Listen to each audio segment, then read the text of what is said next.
Hello viewers, India investing mentor की एक और वीडियो में आपका स्वागत है। और आज मैं कॉन्सेप्ट एक्सप्लेन करूंगा जो मैंने अपने काफ़ी वीडियोस में बीच बीच में कॉल आउट किया है। इसका जो टेक्निकल नेम है उसे डॉलर कॉस्ट एवरेजिंग कहा जाता है, क्योंकि ये वेस्ट से कॉन्सेप्ट आया है।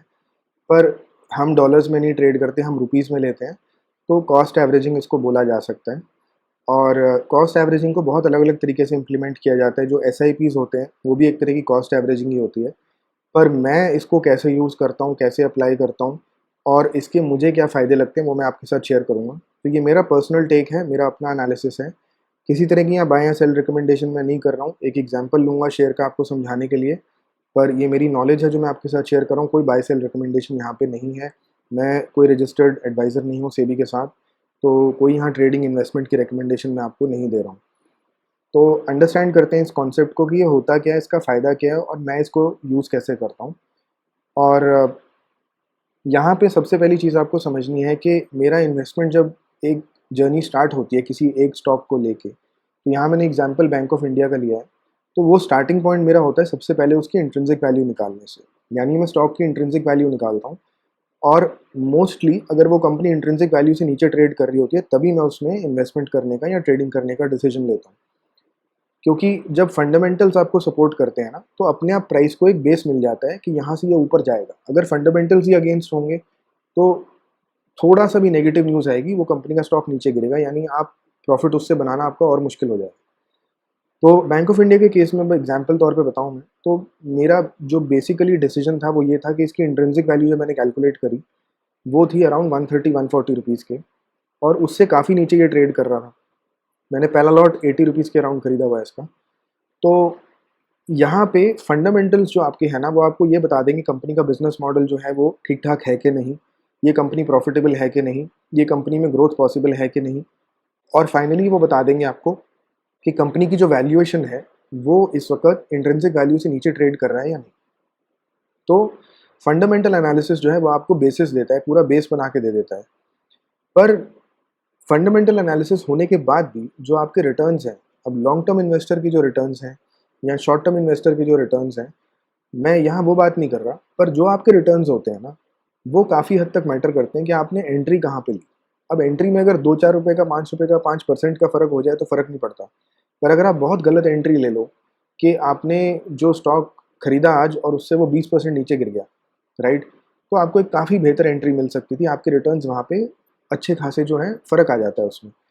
तो वहाँ पे जो सबसे इम्पोर्टेंट चीज़ होती है वो क्या होती है, जो मैं फॉलो करता हूँ बेसिकली, कि अगर मैंने किसी स्टॉक में सपोज़ करो डिसाइड किया कि मैंने 2 लाख या 3 लाख रुपए इन्वेस्ट करने हैं, तो मैं वो एक गो में इन्वेस्ट नहीं करता, राइट?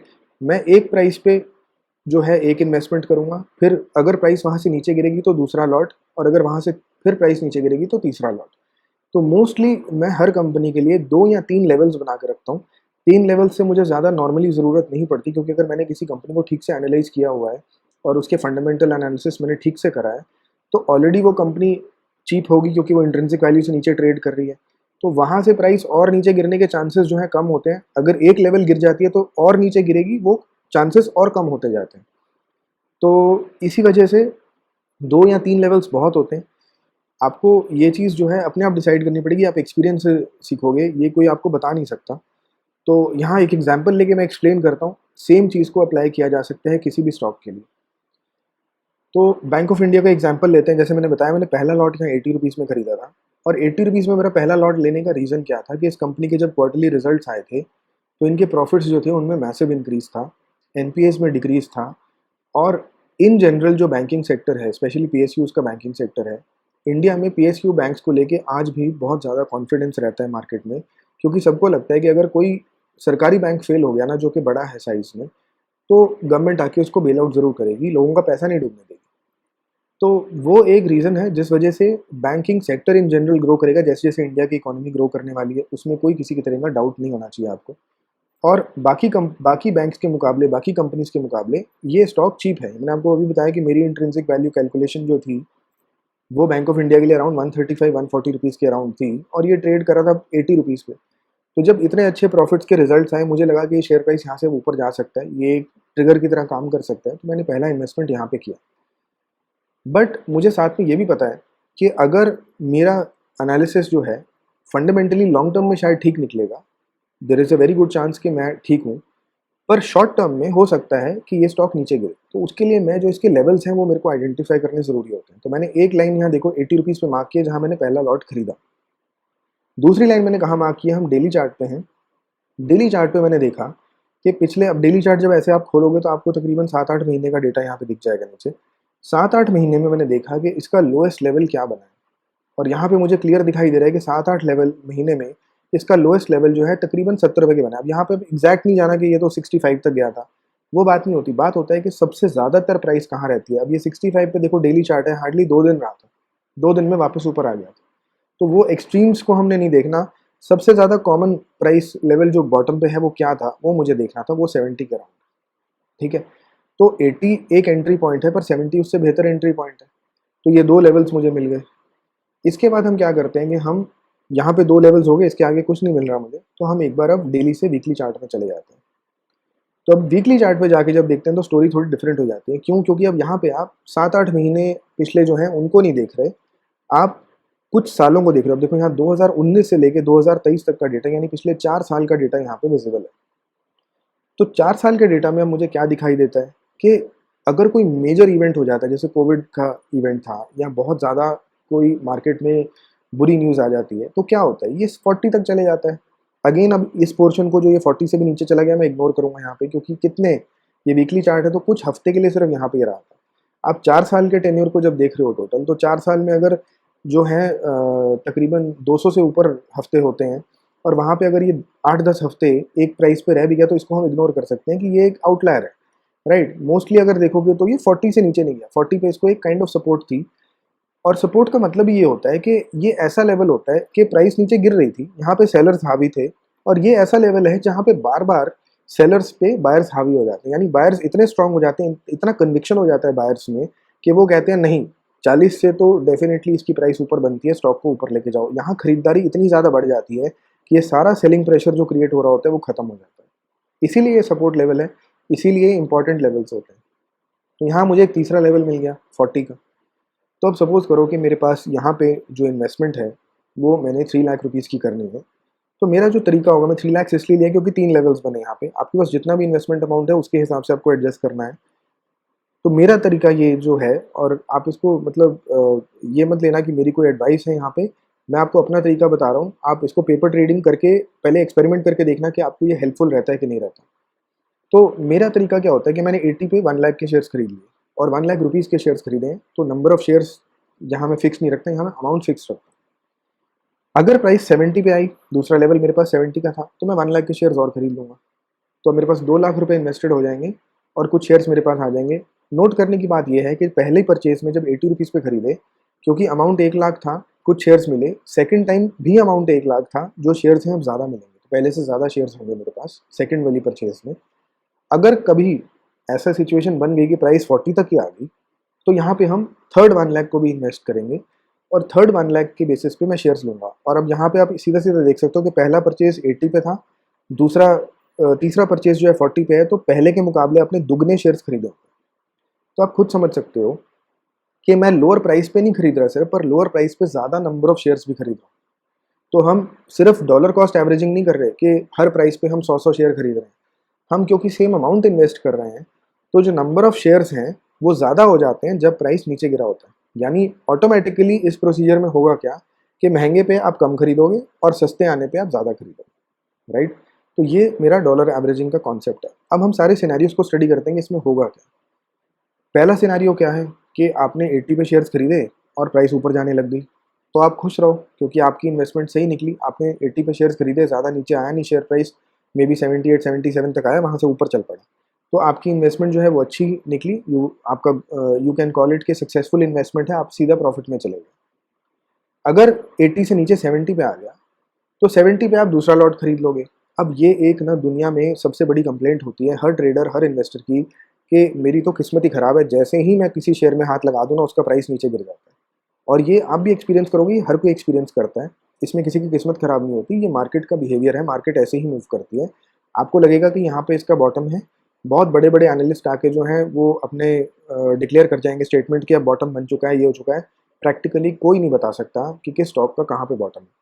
कहीं आपको ये नहीं बताया जा सकता, कोई सर्टेनिटी से नहीं बता सकता कि जब प्राइस गिर रही है ये 80 पे रुकेगी, 70 पे रुकेगी, 60 पे रुकेगी, कहाँ से वापस ऊपर जाना शुरू होगी, कोई नहीं बता सकता।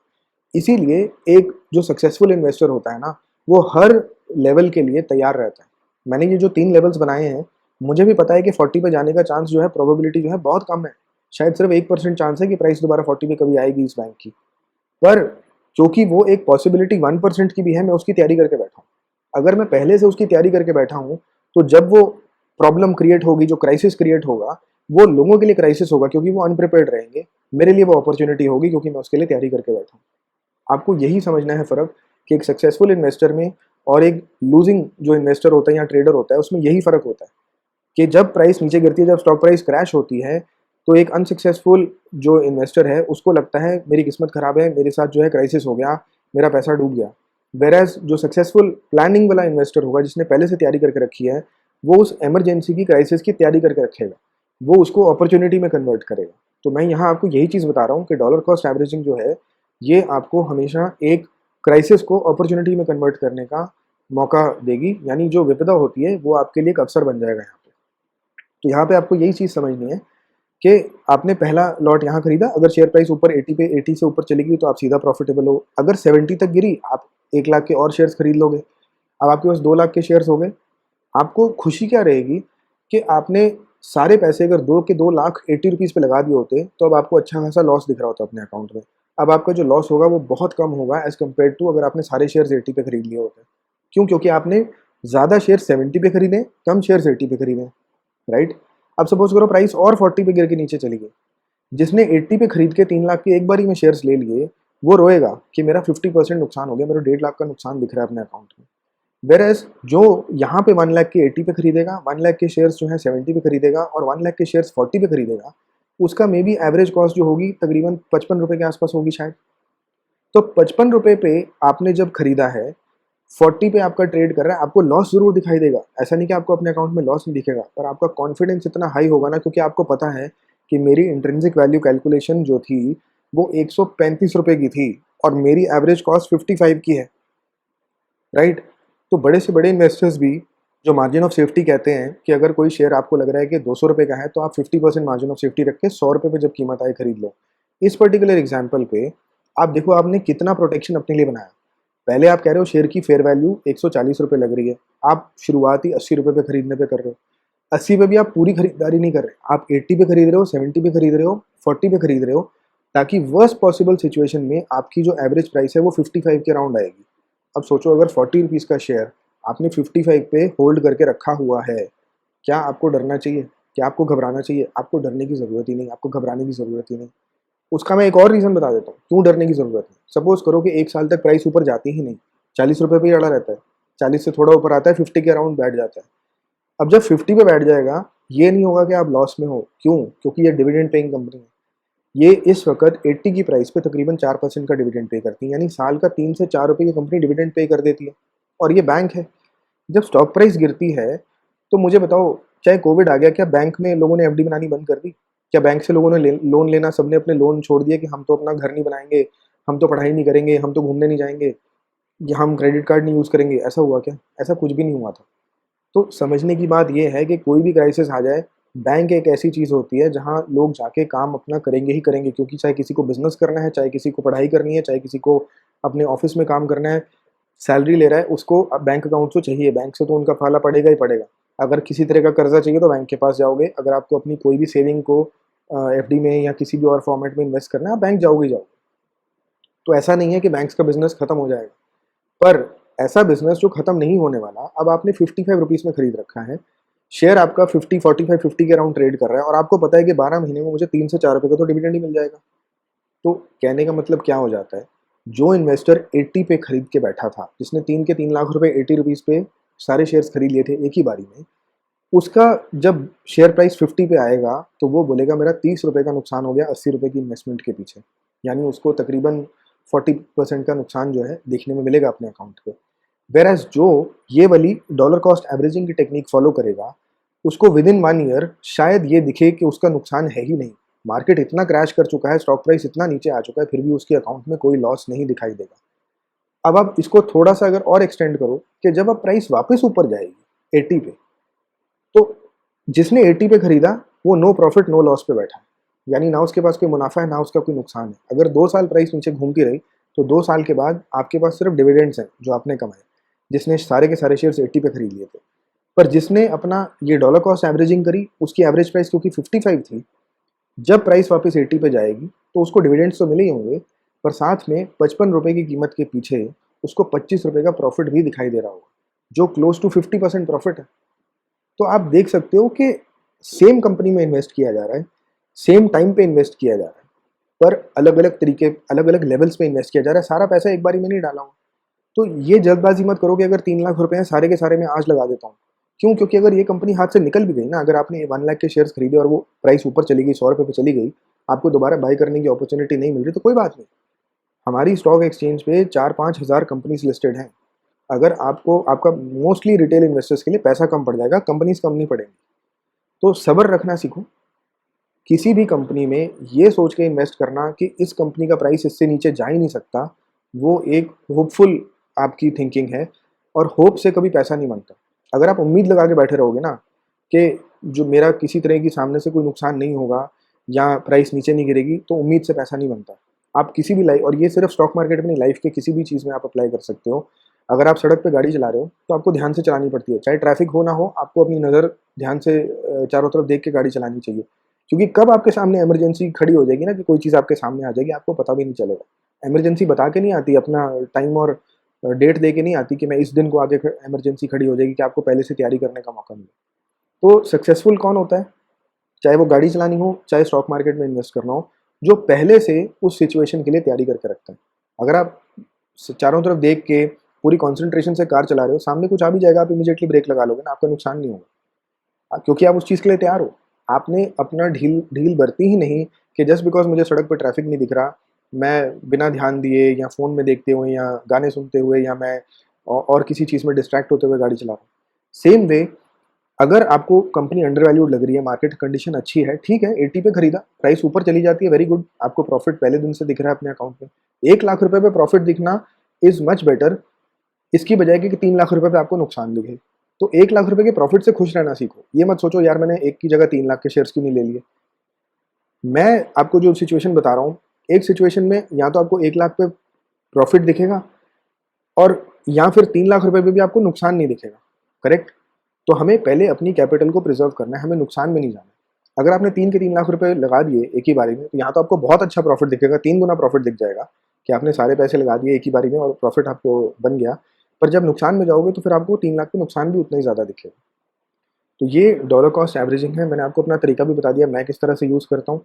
एक एग्जाम्पल मैंने लेके बताया था, इस कंपनी का एनालिसिस मैं ऑलरेडी शेयर कर चुका हूँ। आप अगर चाहते हो तो मैं लिंक कर दूंगा वीडियो, जिसमें मैंने बैंक ऑफ इंडिया का एनालिसिस किया था, तो उसको आप देख सकते हो और आप फिर कॉन्टेक्स्ट समझ जाओगे कि फंडामेंटल एनालिसिस अपने आप में एक बहुत बड़ी चीज़ होती है। मतलब फंडामेंटल किसी कंपनी के बिजनेस को समझना, उनके बिजनेस मॉडल को समझना, उनके बिजनेस के रिस्क्स को समझना, वो अपने आप में एक बहुत बड़ी चीज़ होती है। फिर उनकी सारी फाइनेंशियल स्टेटमेंट्स को, उनकी जो अकाउंटिंग है उसको समझना, वो अपने आप में एक बहुत बड़ा बात होता है। फिर एक इंट्रिंसिक वैल्यू निकालना एग्जैक्टली कि इस कंपनी की कितनी कीमत होनी चाहिए, फेयर वैल्यू निकाल पाना। और अगर 10 लोग निकालेंगे ना, 10 अलग नंबर्स आते हैं, तो वो निकाल पाना। तो फंडामेंटल्स जो हैं वो आपकी बेस बनते हैं कि आपको पता चल जाता है ये कंपनी इन्वेस्ट करने लायक है या नहीं। पर वो जब आपने एक फंडामेंटली कंपनी को चेक कर लिया, तो ये जो मैंने आज आपको बताया है, ये एक छोटा सा पार्ट होता है मनी मैनेजमेंट का। मनी मैनेजमेंट में और बहुत सारे कॉन्सेप्ट्स आते हैं, जैसे कि पोर्टफोलियो मैनेजमेंट, यानी आप कितना जो परसेंटेज अपना आपका इन्वेस्टमेंट है वो एक सिंगल स्टॉक में लगा सकते हो। बहुत सारी चीज़ें होती हैं। पर with in a stock also, suppose आपने एक स्टॉक के लिए 2 लाख रुपए रखे, 1 लाख रुपए रखे, तो उसको भी एक बारी में नहीं लगाना चाहिए। तो हर जो आपकी एक सिचुएशन क्रिएट हो सकती है ना, उसको आपके उसके लिए आपको तैयार रहना चाहिए। अगर आप ये मान के चलोगे कि यार मैं तो एक एनालिसिस कर लिया, मेरा फंडामेंटल एनालिसिस परफेक्ट है और इसके बाद प्राइस नीचे जा ही नहीं सकती, ऐसा नहीं होता। चाहे कोई भी आके कह दे, इवन मैं कभी गलती से आगे से फ्यूचर में कह दूँ, तो कभी किसी की बात मत मानना, क्योंकि मार्केट जो है ना वो सुप्रीम है, मार्केट से ऊपर कुछ नहीं है। मार्केट को कोई एक इंसान कंट्रोल नहीं कर सकता है। मार्केट को कोई ये नहीं कह सकता कि मैंने क्योंकि बोल दिया, मेरे को लग रहा है सारी सिचुएशन देख के कि कल ऊपर जाने वाली तो ऊपर जाएगी, बिल्कुल उल्टा हो सकता है। तो उस चीज़ के लिए प्रिपेयर्ड रहना ज़रूरी होता है। तो ये आज का कॉन्सेप्ट था, होपफुली आपको समझ में आया होगा। अगर कोई भी डाउट्स हैं, क्वेश्चंस हैं, या आपको कोई और एडिशनल इन्फॉर्मेशन चाहिए और एग्जांपल्स चाहिए, कमेंट्स में लिखो, मैं वीडियो बना के अपलोड कर दूंगा। और अगर अच्छा लगा है वीडियो तो वीडियो को लाइक ज़रूर कीजिए। और मैंने अपने चैनल पे देखा है कि आज भी अभी भी 92% प्लस जो व्यूअर्स हैं वो सब्सक्राइबर्स नहीं हैं। तो प्लीज़ चैनल को सब्सक्राइब ज़रूर करें ताकि जब भी मैं नेक्स्ट वीडियो अपलोड करूँ तो आपको नोटिफिकेशन आ जाएगी। और उस वजह से क्या होता है ना, आपको भी आसानी रहती है और मेरे को एक फीडबैक मिलता रहता है कि जो मैं कंटेंट बना रहा हूँ वो किसी के काम आ रहा है, लोगों को पसंद आ रहा है। तो आई होप आपको अच्छा लगा होगा। अपने फ्रेंड्स और फैमिली के साथ आप शेयर कीजिए। अगर किसी स्पेसिफिक टॉपिक पे आप चाहते हो कि मैं वीडियो बनाऊँ तो कमेंट्स में डेफिनेटली लिख के भेजिए। कई लोगों ने कुछ स्पेसिफिक कंपनीज़ के वीडियो रिक्वेस्ट किए थे, एनालिसिस रिक्वेस्ट किए थे, तो मैं बना के साथ डाल रहा हूँ। आपसे मिलेंगे नेक्स्ट वीडियो में। Thank you.